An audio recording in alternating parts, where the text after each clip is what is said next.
RWB News Flash. And we have breaking news from the Oldham East and Saddleworth by-elections, some rather disturbing developments. I've got Adam Walker on the phone line. Adam, I've just heard by text message that our candidate, Derek Adams, has been physically removed from the hustings by the police. Is this correct? Yeah, that's absolutely correct, John. Witnesses with my own eyes, and they actually lifted him out of his chair and took him physically out of the building. This is absolutely unbelievable. I've never heard of anything like this in my life. I mean, this is a severe insult to British democracy. How did they justify these actions? Well, they said that Derek wasn't invited. It's quite strange because on the ticket it says Delft question time, meet the candidates. And we have Conservative, Green, Labour, Lib Dems and UKIP. But obviously no place for Derek, which is a bit of a shame considering the result we got in this area in the general election. Well, absolutely. I mean, Derek has a full democratic mandate to be at these hustings. I mean, it's always a given, really, with hustings meetings that you either have all of the candidates or none. It is absolutely quite incredible. So I believe you're holding a protest there now, Adam. Is that correct?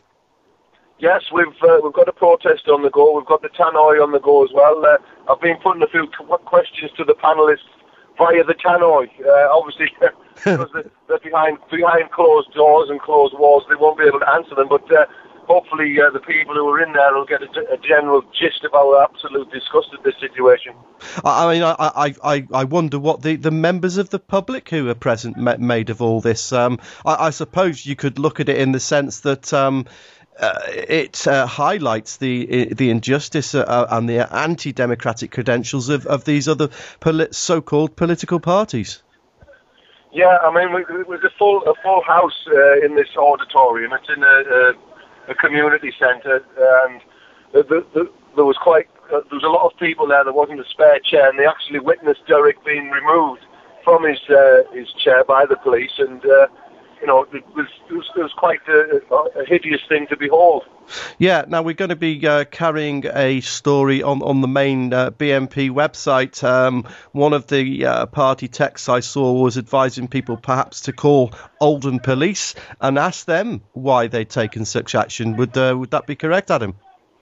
Well, yes. I mean, one of my arguments to the police officer was that we're in a building there, and it's not a police matter because it's a civil matter. It's not.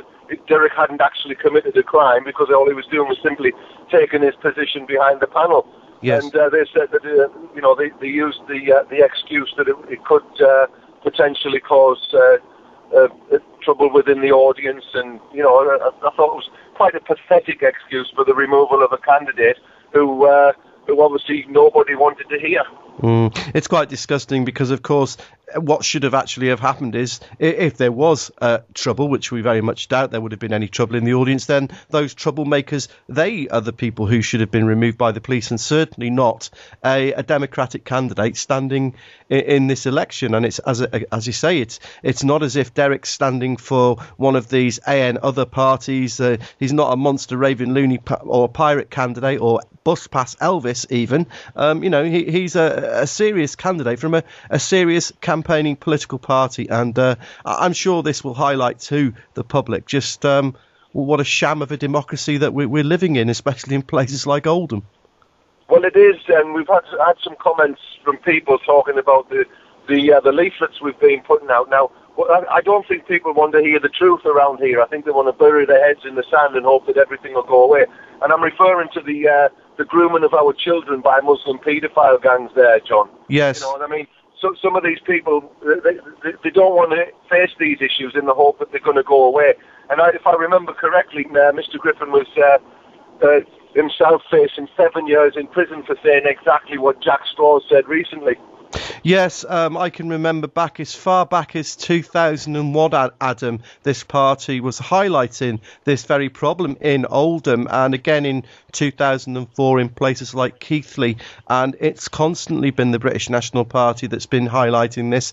And then for Jack Straw to suddenly come out as he did the other day and try and grab the limelight, it is It's quite incredible, really. But then again, we shouldn't be surprised, should we? Really? Well, perhaps it should be Jack Straw that's in Leeds Crown Court, facing 7 years in prison for saying that. You know, it was good enough for Mr. Griffin. It should be good enough for him. Yes, and you know, these people are in here, and I don't think they really have a grasp on what's really going on in their communities. The audience seemed to be made up from, they didn't seem to represent the local community. They seemed to be upper middle class people who, are sort of hiding behind tall fences and big gates. Yeah, I think also that there could even be an element of a large proportion of those audiences would have been brought along by the candidates anyway to give the impression of a false level of support as well, no doubt. Well, Adam, are you going to be there for a good couple of hours now, I would imagine? Are you going to be waiting till they come out? Well, we'll see how it goes, John. We'll just see how it goes on the ground. It's always best just to play it by ear in these situations. That's right. OK, well, thank you very much to Adam Walker. This is John Walker reporting for RadioRWB.co.uk Oldham by-election. Across the globe, around the world, you're online with Radio Red, White and Blue.